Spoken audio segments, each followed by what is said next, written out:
This is Paul Burnett interviewing Bob Freas for the Global Mining and Materials Research Project for the Business Series at the Oral History Center. And we're talking today from the SME conference at the Convention Center in Denver, Colorado.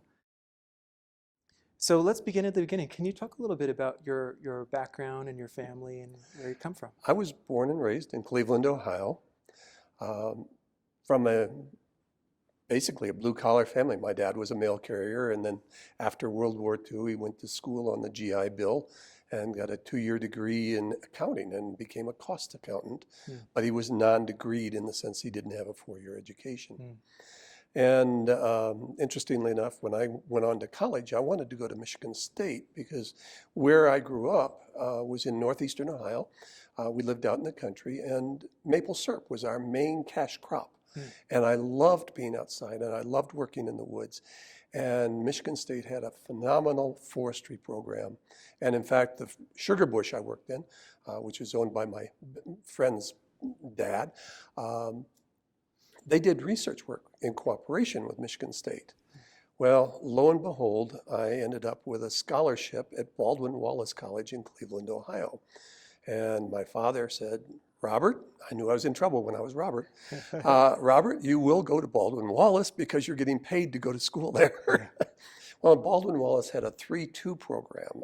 You go 3 years at Baldwin Wallace, 2 years at Duke University, and you ended up with a forestry degree, a bachelor's from Baldwin Wallace, and a master's from Duke. Well, while I was going through that program, I took a course in geology and immediately changed my major. I wanted to be a geologist. I didn't know what branch of geology I wanted to go. The only thing that I knew was I was going to work outside, end of story. I love the outdoors.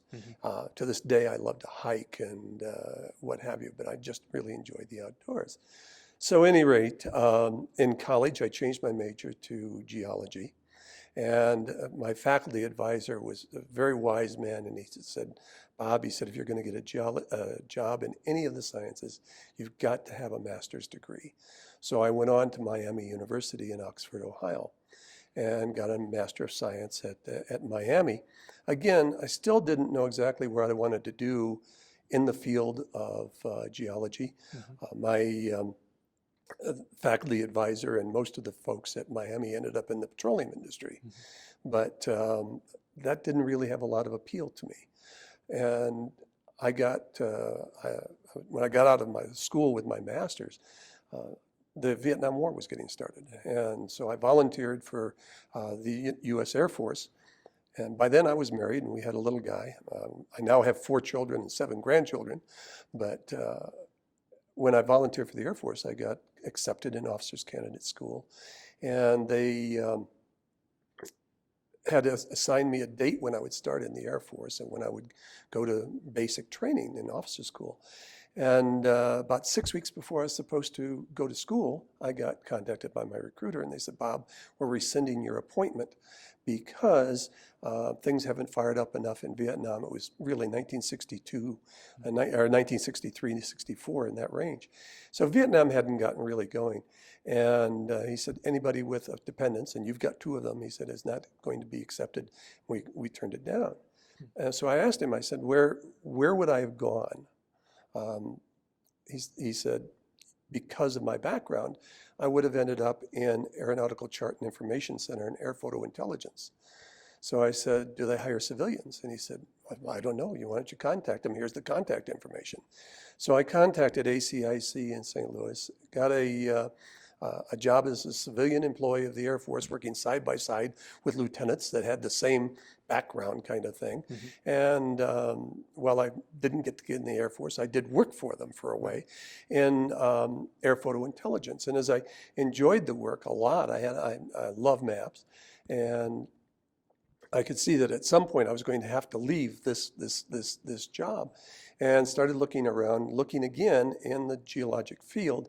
and found a job with the Department of Agriculture with the Soil Conservation Service that was in cooperation with the Corps of Engineers doing earth-filled dams and that kind of thing. So I got in the construction industry and ended up in Lincoln, Nebraska for a couple of years, and then they transferred me to Harrisburg, Pennsylvania, and finally to Pittsburgh. And in Pittsburgh, I'd been with the government long enough to know that I didn't want to be a permanent government employee and began to look for other occupational opportunities. So you've been moving around a lot with... When we came to Tennessee, it was our 8th state and 11th location. So, yeah, what's that like to have that kind of peripatetic existence? Most of those moves were made before we had children in school. Yeah. So that was fairly easy. Our toughest move really was when we went from Pittsburgh to New Jersey when I took over operations for a company up there. That was hard because we had our oldest son was going into his junior year of high school, and he fought that move. Yeah. Now, when we came to Tennessee from New Jersey, my youngest daughter, I have 2 younger children. My youngest son was going into the 10th grade, excuse me, and my daughter was going into her senior year, which wouldn't have been too bad because her best friend had already graduated, was a year ahead of her. But my daughter, the New Jersey schools were much better than the Tennessee schools. And she found she couldn't take any of the classes she was signed up for. So she ended up graduating with a vo-tech degree because that's all she could. She'd taken everything else that they had to offer. Right. Now, Tennessee schools have come a long way since then, I'm happy to say. But so she ended up with a vo-tech school finally when we got done. And she graduated from a high school, but a lot of her courses were at the vo-tech school. But at any rate, so when I went to the Corps of Engineers and then came back to Pittsburgh, as I said, I started to look for where else, what can I do?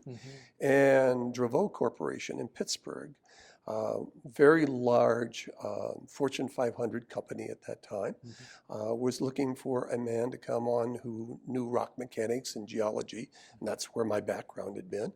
And I hired on with Dravot in their research and development group. There was a very entrepreneurial man at Dravot who was the head of research.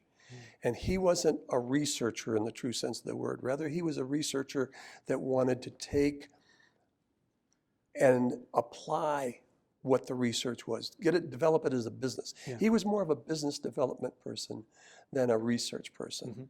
And there were a group of 7 of us that worked for him. And we became the nucleus of what became Dravot Lime Company.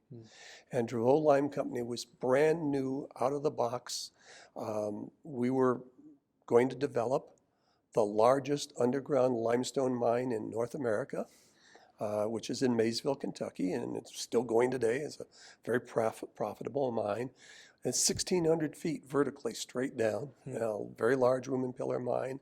And it was to supply stone for the largest lime plant built as a unit. It's not the largest plant in the United States, but at 3,000 tons a day of calcined lime, which meant that it was going to require approximately 7,000 tons a day of, and we actually mined 10,000 tons a day of limestone to feed those 3 kilns.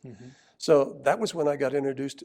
So I came from the heavy construction side, first air photo intelligence, then heavy construction, and then backed into the mining industry through this Dravot group. And there were 7 of us that really were Dravot Lime Company.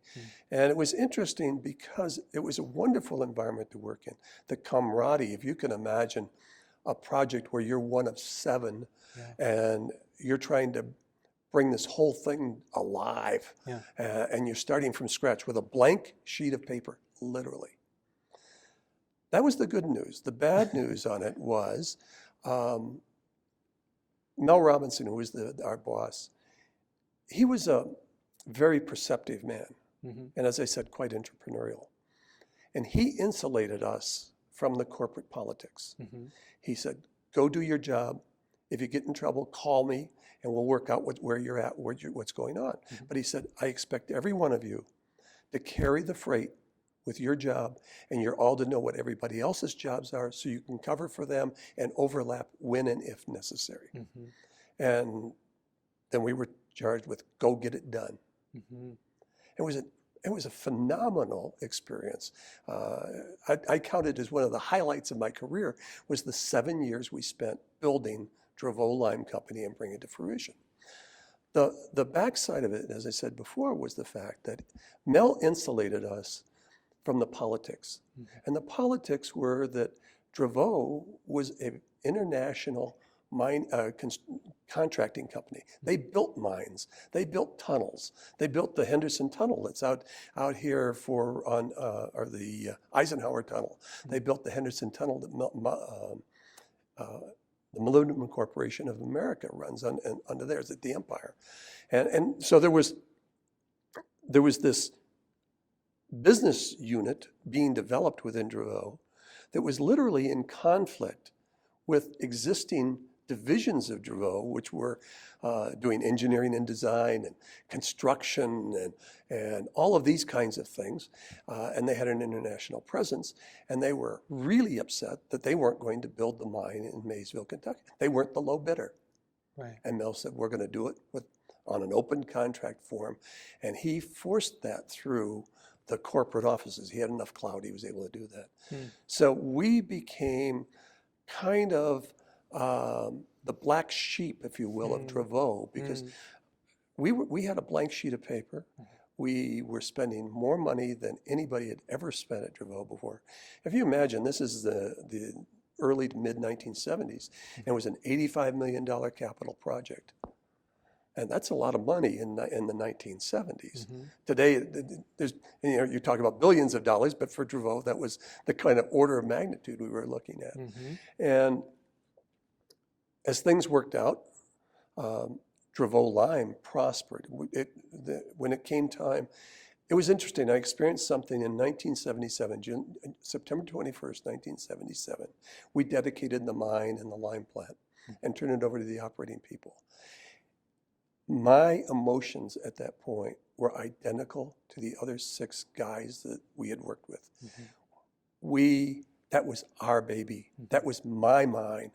And to turn it over, I wasn't about to give it over to somebody else. That's my mine. and we all had the same, because none of us were involved in the operation of it. Right. We were all, we turned it over to the operating group. Well, as things work out, we were involved with it. I mean, I was responsible for not the day-to-day geology, but I was responsible for the roof mechanics, those kinds of things as the mine developed. But it was a real emotional torment for us to turn this mine over to these operating people because we had eaten, breathed, slept. I mean, it was the focus of our lives practically at that point in time. My wife said, I think sometimes you love Dravot more than you love me. And it was that kind of a project. Fortunately, I've had the chance now twice in my life. That sounds weird. Twice in my life, I've birthed a mine. Yeah. And it is an incredibly satisfying feeling to know that you've been able from the very beginning to the time that it's drawn into conclusion. And men actually have jobs there, and they're going to work there, and it's in production. To be able to do that and be part of that, not once, but do it twice, what a phenomenal experience. And it gives you a sense of satisfaction that you've completed something that's really worthwhile. It's got sustainability for it for a while. Sure. What's really interesting, many interesting things in that story, people talk about innovation and where innovation comes from, right? They talk about, there are studies about limits to the size of a group, right? You want to keep it small. And there's something about large companies. And so could you just talk a little bit about I don't know how much you learned from the person who started the project, but what the thinking was behind this, creating this small group that would do this kind of work. It kind of developed almost by accident. And again, we were part of the research and development group. I came on board with Dravot in 1973. In 1971, the federal government passed the Clean Air Standards, the first of the Clean Air Standards. And it was going to become obvious that the utility industry was going to have to scrub the stack gases, take the sulfur out of the stack gases. So Dravot, being a mechanically oriented company, and we had companies that built grates, we built locks and dams, and we were a construction company, we were a production company. And Dravot said, "Great, we'll make scrubbers." So they began to work on with their design engineering groups about how do we make a scrubber? What's it got to do? What's it got to look like? How do you put we've done chemical plants, so we knew how to do chemistry stuff. And what Dravot found out was everybody and their cousin that was in that kind of business was also trying to build scrubbers. But nobody was looking at what goes in the scrubber. So we had a research chemist by the name of Joe Selmese. Joe was just a marvelously innovative, imaginative type of guy. And he began to do work on scrubber, or basically stack gas liquors and scrubber liquors, if you will. We began looking at scrubber liquors. And what the research department found out was that instead of using a pure high calcium limestone to go into a scrubber liquor, that if it had 5 or 6% magnesium carbonate, it could increase the solubility of the stone, if you will, that was going in, and at a higher stoichiometry in the scrubber liquor, you could avoid a lot of the scale buildup that was happening in conventional scrubbers. And they patented the whole thing and called it thiosorbic lime, which means sulfur absorbent. But it's sold to the utility industry. And as we were building, and so we began to look for a limestone deposit, and it happened to be that Alpha Portland Cement had a very large deposit that they had never drilled out, they had never developed, and they were willing to sell. So we drilled it out and found out that it had 5 to 6% natural magnesium carbonate in it. And we're going to go develop Maysville, which is how Maysville came about. But at any rate, the long and the short of it was that, and this exacerbated the whole political thing within Dravot, was that when we dedicated the plant in 1977, the plant was sold out. That had never happened before within Dravot. In fact, we were buying lime and supplying commercial lime to cover contracts until we got up and running. And here was this group of people, and you ask about how did it come? How do we do as a group and the small group dynamics? The interesting part of that, Paul, is that none of us had a mining background. Not one of us. There was an electrical engineer. There was a mechanical engineer. I'm the geologist, and all of us were on a learning curve. I mean, our learning curve was nearly straight up. But because we had a blank sheet of paper and we were all learning, we talked and we communicated with each other every day, multiple times a day. And it became a matter of you were working with 6 of your closest friends. I mean, we just, there was no politics, there was no animosity, there was no jealousy, there was nothing. And we were working together, we were a team. And everybody came to it the same way. Mel had done a marvelous job of melding personalities. I guess that's the best way to put it. And so we came together and we were all faced with the same limitation. None of us had mining degrees. None of us had been in the mining industry. And so we're learning. Well, the great part about learning in that kind of environment was we weren't afraid to look at new technology. We weren't afraid at looking at doing something different because we'd never done it the old way before. And as a consequence, we looked at equipment that Dravot had never used before in any of their construction process. We talked to people like Wagner Scoop Tram. What's the biggest scoop tram you can make for us? And we'll design around it. The mine, as we designed it, had some innovations. Yes, we got the professional help in terms of mine engineering and the design of the mine, but we were using outside people because they bid better than what the people did that were within Dravot Corporation. Again, part of the animosity that built within the organization. But we weren't afraid to look at something new, and I think that was part of the success of the whole project, was the fact that we had a common goal, we had a common objective, and we had a common how should I put it? We were all neophytes. Right, We had a right. common neophytism, Right, if right, you will. right. So we were all on the same learning curve. Mm-hmm. And we had good outside consultation in terms of the people. We worked with Kennedy Vance on KVS in terms of the kiln. Now they're part of somebody else. Mm-hmm. All these companies go way over time. Right. So we were working with very, very qualified, competent people on the kiln design side of it. We were working with qualified design engineering people on the mine side of it in terms of mine design. Dravot was really a contractor. They weren't a mine designer. They were a contractor. Yeah. They would build it. Give me the plans. I'll build it, Yeah, kind an of thing. engineering company. Yeah, exactly. Yeah. So we were using an outside engineering firm that really was a mining contracting firm. Mm-hmm. And they said, boy, if you're going to go at this kind of volume, you need to do this and this. And maybe instead of taking all this rock outside and crushing it, you need to crush it underground. Mm-hmm. And we began to look at how can we do things differently than what's done.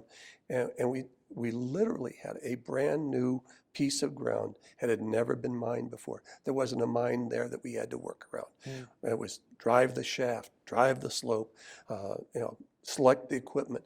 And we all were involved in it. We all went to different mines and looked at the equipment, but we did it together, so we'd all learn together. Right. And it was exciting. It was fun. I mean, I didn't mind. I'd go to work an hour early and stay 2 hours late. I never even thought about it. Right. And you know how later on at other places that I worked, we'd have coffee break. You're looking at 7 guys. We never took breaks. We would walk down the hall, talk to them. There was no socializing. We wanted to know about what were you doing on this project? What do you think about this? Mm-hmm. And we were so fired up and so enthusiastic. And imagine for 7 years we're like this. Mm-hmm. 7 years. It was 4. I'm sorry. It took 7 years from the original conception because I came on board when we were starting to do the land acquisition. Right. So it was actually 73 to 77. So that'd be 4 years. But for 4 years we were like this. Yeah. And we just didn't goof off. There wasn't time for that. Right. Right. Well, they say that's if you for workers to be satisfied, they need to have a creative. There needs to be a creative dimension that they can have their own input, and it sounds like what you were doing was every day you were creating. We were, and one of the interesting. You asked about dynamics. Here's one of the interesting things that I've never seen it before. As I said, Mel Robinson was the head of research, and we were all doing this out of the research center, where Dravot Lime was at the research center. Mel had so much confidence in each one of us that he called us his boys, his team, whatever, and he would call us into his office, and we were at a decision point, and he'd say, "Okay, give me your opinions. What do you think?" And we'd each give his opinions. He said, "We're going to take a vote." He said, "I don't want anybody to be influenced by what I think." Mm-hmm. And we'd all write on a piece of paper and put it in a paper cup.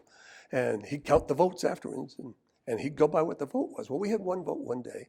Mel was clearly, he wanted to go in this direction.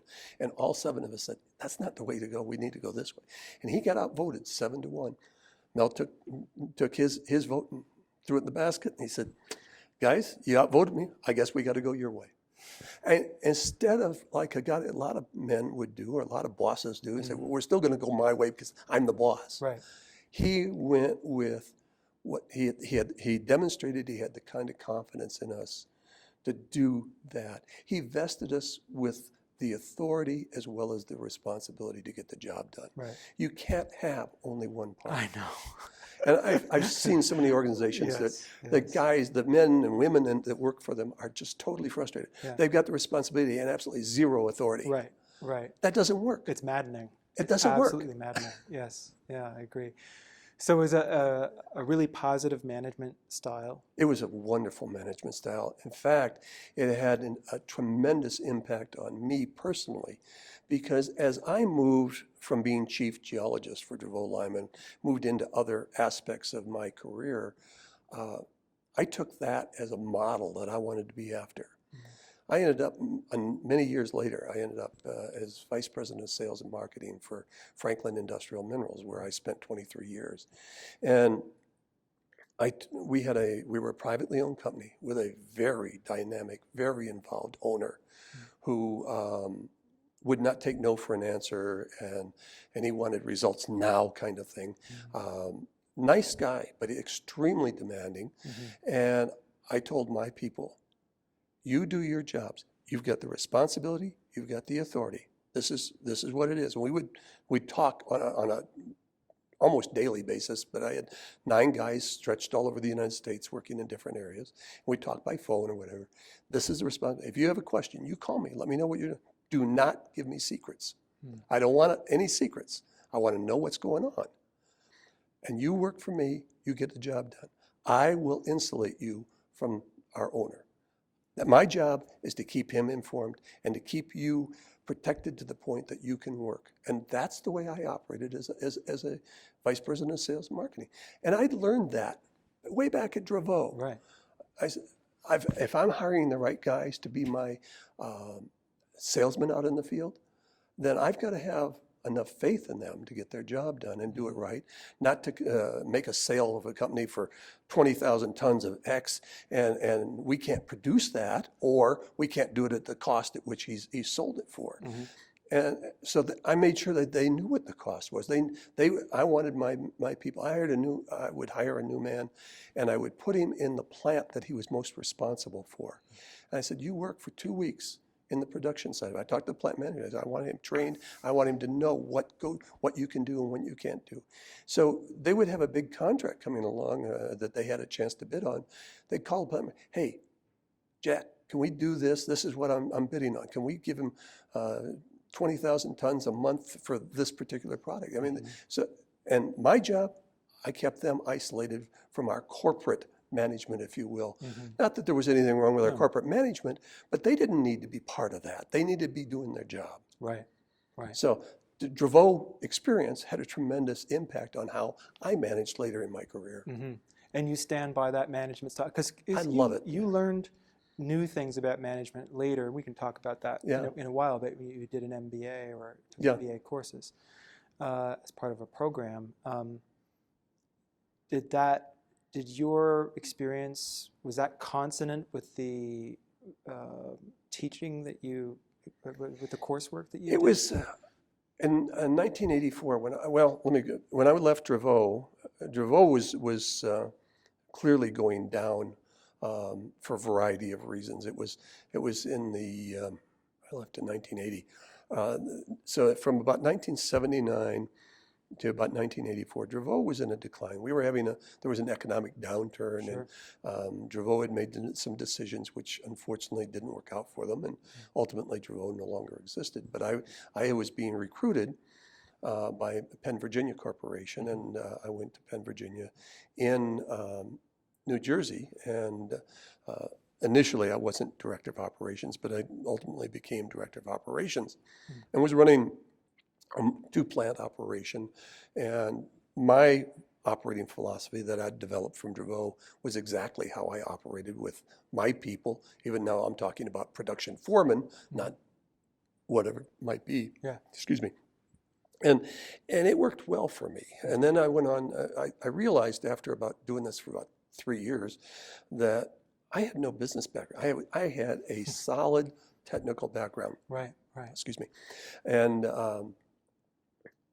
I'd taken every science course I could get my hands on when I was in college, but I had no business courses. And now I'm responsible for budgets, and I'm responsible for profit and loss and all this kind of things. I've got to do something different here. And I went to Rutgers under an executive MBA program. And some of the things and some of the ideas I brought to the class were a little different, but it was interesting because Rutgers was a different kind of MBA program. Being in the New York metropolitan area, their School of Management and Business is in Newark, not on the main campus in New Brunswick. Our concrete campus, we had trees, but they were in pots. And it was an intensive program. You went for 2 years working. You took a full load as if you were a full-time student. And we went to school alternate Fridays and Saturdays. It was a fantastic experience. I don't ever want to do it again. It was 2-year hell week. And you maintained some responsibilities I was director of operations. You And, remained yeah. in full responsibility. But when we got to Rutgers, and just to give you an example, we were all given the vita of every person in the class. Mm-hmm. And I looked at the vita and I said, what am I doing here? How did I get accepted? Mm-hmm. My room, we had, with most MBA programs, I guess, you've got to have a week of residency. Mm-hmm. And we would have a week of residency on the main campus in New Brunswick. But we were isolated. We got first month and a half of school in a week of residency. Mm-hmm. Mm-hmm. So it was intense. There was Yeah. no study halls. You went 8 o'clock in the morning until 6 o'clock at night, and 2 days a week you came back at 8 o'clock and studied. You were in until 9:30. You were in class. So but my roommate was the chief financial officer and controller for New York Times Corporation. The guy I sat next to in the classroom was the chief general counsel for Research Cottrell, who'd just gone through 3 Mile Island. Right. And you looked at these people that we had 33 in our class, 22 of them all had, myself included, had advanced degrees. We all had master's degrees. We had a doctor who wanted to start a clinic with other doctors, Mm-hmm. and he wanted the background of what was going on. We had 7 women in our class. 6 of them had all been divorced because their husbands couldn't keep up with them, and they got in conflict with their marriages. Right. Because they were such dynamic women. Right. That their husbands couldn't stay with them. Right. One of the gals was the assistant director of the Environmental Protection Agency for the state of New Jersey. Mm-hmm. One of them was the head nurse for a 1,000-bed hospital in Philadelphia. And these were not dumb girls. Right. It was a high-power group. It was a high-powered group. Like I said, I looked at the Vita and I said, I'm not qualified to be part of this organization, this group, And it was interesting because as we would look at things and study things during the course of the class, several of us, because we'd already were managers or had been managers, we managed differently than the textbook was. Mm-hmm. And Rutgers, to their credit, brought in the best and brightest of their faculty to teach us. They brought in outside people. The guy that taught us macroeconomics was a vice president of Chase Manhattan Bank. He was only part-time faculty, but he came over across from New York City and taught us. The guy that taught us labor law was a federal arbiter. Mm-hmm. I mean, they brought in the best they could get for us. We actually interviewed professors, and we'd say, we'll take this one, we don't want that one, kind of thing. Mm-hmm. These guys would be nervous coming in to interview our class. But it really was a great program. Yeah. And because we were working with people that had a minimum of 10 years experience, you couldn't get in the program without 10 years experience. And most of us had more than 10 years experience. We challenged our professors. Mm-hmm. They say something. I can remember one of the guys in our class who ended up as being president of one of the big pharmaceutical companies in New Jersey, mm-hmm. standing up and the professor had said something. He was going on in this thing, and Harry slammed his fist on the table, and he stood up and he says, "That's a crock." Now, how many undergraduates are going to do that in the class? It just stopped. There was dead silence in the class. A little awkward. and the professor looked at it, and the guys that were in sales and marketing, I wasn't there yet. I hadn't been in that part. They said, "Yeah, Harry's right. You can't do it that way." And so it was a marvelous experience. As we went through it. So a real baptism by fire. it really was. And the flip side of that was that you felt that because you were part of that group, you had to perform up to expectations. Yeah. There was a tremendous amount of unspoken peer pressure. Mm-hmm. It wasn't peer pressure like you have in a class as an undergraduate. The peer pressure was there because I'm with these people and I don't want to embarrass myself. Sure. I don't want to be the village idiot in this class. Right. And so I just got a tremendous amount out of it. In fact, I ended up hiring a couple of my professors to do work for us where I was working as consultants when I finished their classes. Mm-hmm. So it was a great experience. But again, all the way along, I was working for a corporation. It was headquartered in Philadelphia. I'm in northern New Jersey. I had the freedom to run things the way I wanted to run things, the way I felt they ought to be done.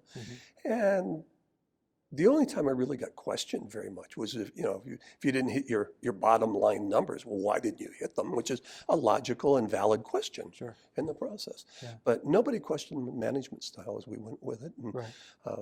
that was a company that had been in business since the early 1900s. There wasn't much chance for innovation at that point in time. And you were working with what's there, kind of. Right, right. Well, that's actually quite a striking contrast to what you did before. At Very Draveau. much so.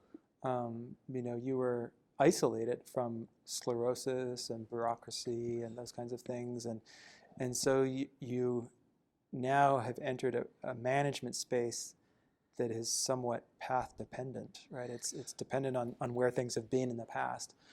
It was that, and it was the fact that we were owned. Penn Virginia Corporation is a closed-end fund, basically, and they are owned. There is stock in circulation. You can buy stock in them, but the vast majority of stock was owned by mainline families in Philadelphia.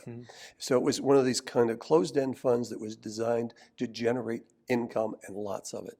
Right. And they owned lots of coal properties, and there was royalties off of that, and the oil and gas properties, and then 2 or 3 operating companies like where I was at with Limecrest in North Jersey, and so as a consequence, all of the corporate people in Philadelphia were financial types. They had no engineering, no operating experience.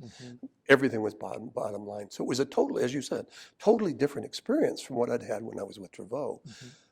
And probably a good experience because I had a different kind of exposure. Again, a public company, but a totally different kind of experience from what I'd had previously. And the 1980s is the sort of grand period of the M&As and the financialization of American capitalism, if you will. So there's a lot of that going on, and that might have been difficult for someone in operations where costs can be relatively fixed. If this is a closed-in fund, as you say. How did you manage that? How did you handle that? I had to come, well, again, I had no financial background. So other than what little bit I got at Draveau, I mean, we were doing some mergers and exits, but I was doing technical evaluation. I wasn't doing the financial evaluation.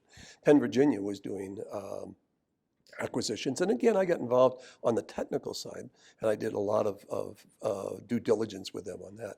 But when it came down to it, you're looking at the balance sheet, and I had to spend time looking at the numbers we were generating, and boy, was I a neophyte. Fortunately, the good news is my dad, having been a cost accountant, in addition to his day job, he had a lot of little meat markets and curtain shops and stuff, and I would go with him from the time I was 13, 14 years old, and these people would have cigar boxes full of receipts. And all this kind of thing. And my dad had these big accounting sheets. He didn't have computers at that time. He had these big spreadsheets. And I was doing double entry bookkeeping before I knew what double entry bookkeeping was, because I would take all these receipts and I'd classify them as what they were, and I'm writing down all this stuff, and then my dad would do the accounting after that. But I was doing double entry bookkeeping from the time I was 13, 14 years old. I didn't know that's what it was. But now I'm using the stuff, and I realize what it is. But I came to the reality of what is fixed cost, what is variable cost. And I had never thought about fixed and variable cost before.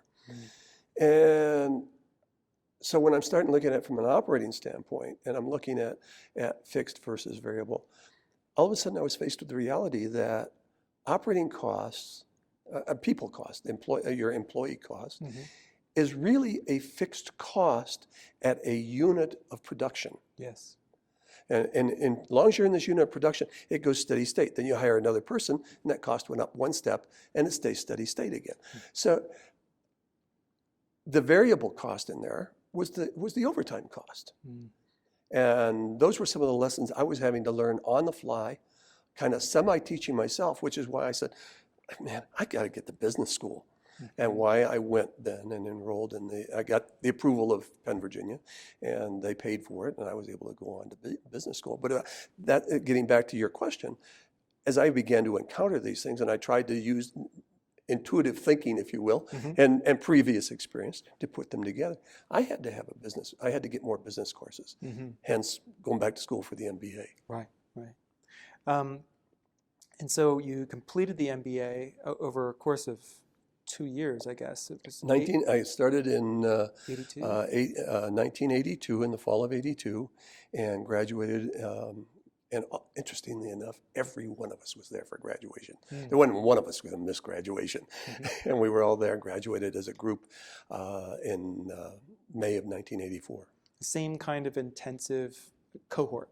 Oh, we had bonded as a group. There were, you have little groups, little islands, if you will, but not really. We were a group. You could sit down at lunch with this group or that group.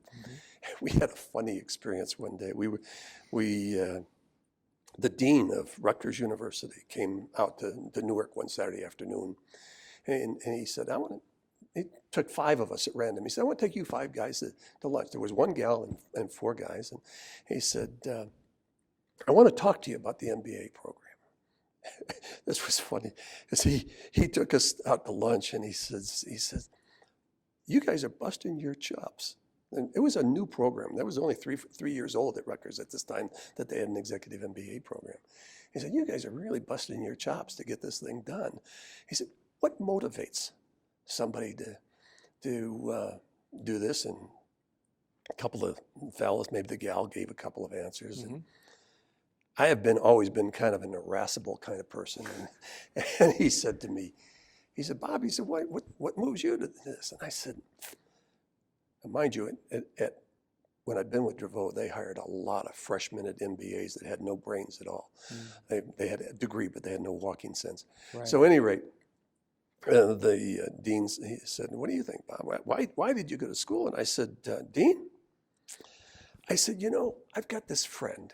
He says, when you go to MBA school, the first thing they do is put you through this machine, and it strips you of all your common sense. And I said, I always wondered what the machine looked like.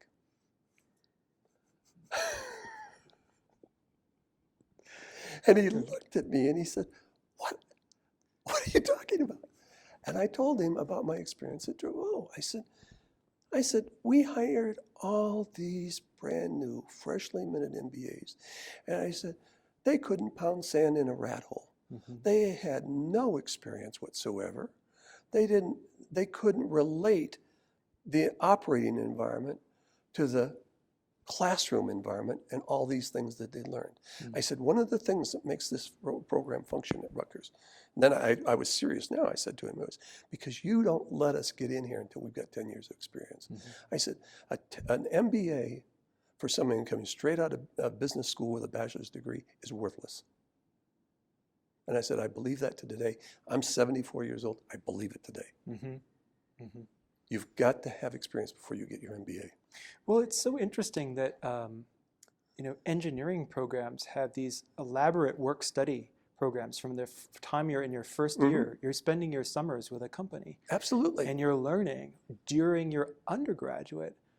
And I know there are probably MBA programs like that now, and executive MBAs are of course like that, but the undergraduate business degree doesn't seem to have that as much. So it's No, it doesn't. But again, at least within the engineering community, and I don't know how it is with mechanical engineering, electrical. I've never been there.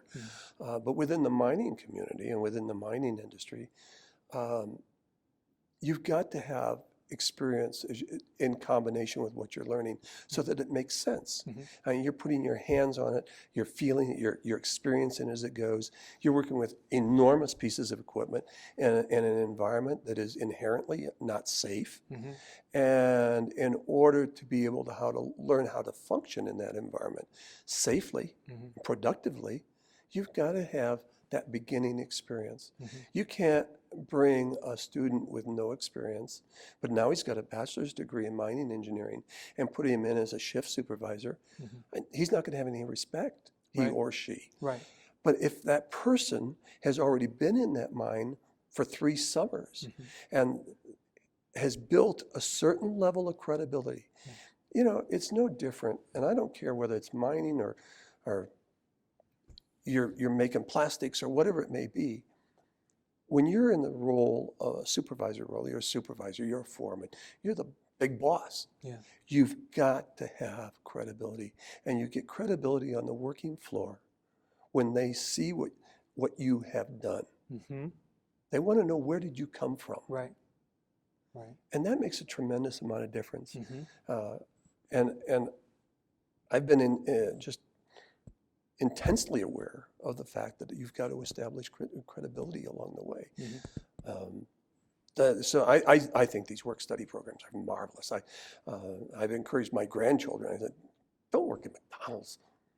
Go get a job where I don't care if you can make more money at McDonald's than you can be in a survey crew as just a rodman on a survey crew. I said, you get the engineering experience. Get that experience, and that's vital. And having credibility with communities, because that's not even in a supervisory role, but everything is social, and you need to Well, and it's interesting you say that, because what's happened, and I may be jumping ahead from where you want to be, but you struck a hot button with me. Okay, that's good. That's good. You know, before we started this interview, we talked about what are the things you've seen that have changed in the career over the time. You know, when I started in this industry, back in 1973 or thereabouts, you had to have permits. You had to have a permit to operate. You had to have a permit to do this. And we still have to have permits, and we go to the agencies and we get permits. But that's not enough anymore. When you go to the keynote session we had Monday morning, you sit down and talk with people. And it doesn't have to be at the CEO level. You talk with folks in this industry. We have to have a license to operate. That's not a piece of paper. That's a community acceptance.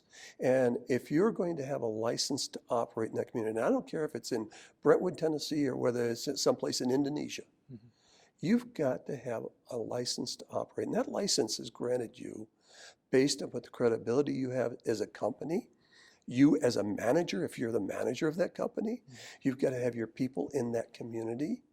They've got to see that you're part of them. Right. And that you're not going to destroy the environment that they're in, that you're not going to destroy their economy. And in fact, by your very presence, that there is something that the community is getting back. Right. Example of that, because Dravot was ahead of their time in that particular area. When we did Maysville, Kentucky, Dravot asked, Maysville was building, had a historical commission, and they were building a new museum because there's a lot of Indian architecture and culture and stuff down there. And they asked Dravot for a contribution, and Dravot made a contribution, but they did more than that. They asked me would you make contact with the museum, and we want you to help them with their geology exhibit. We want you to help them set this up. So there were 3 or 4 of us actually that ended up working with the museum.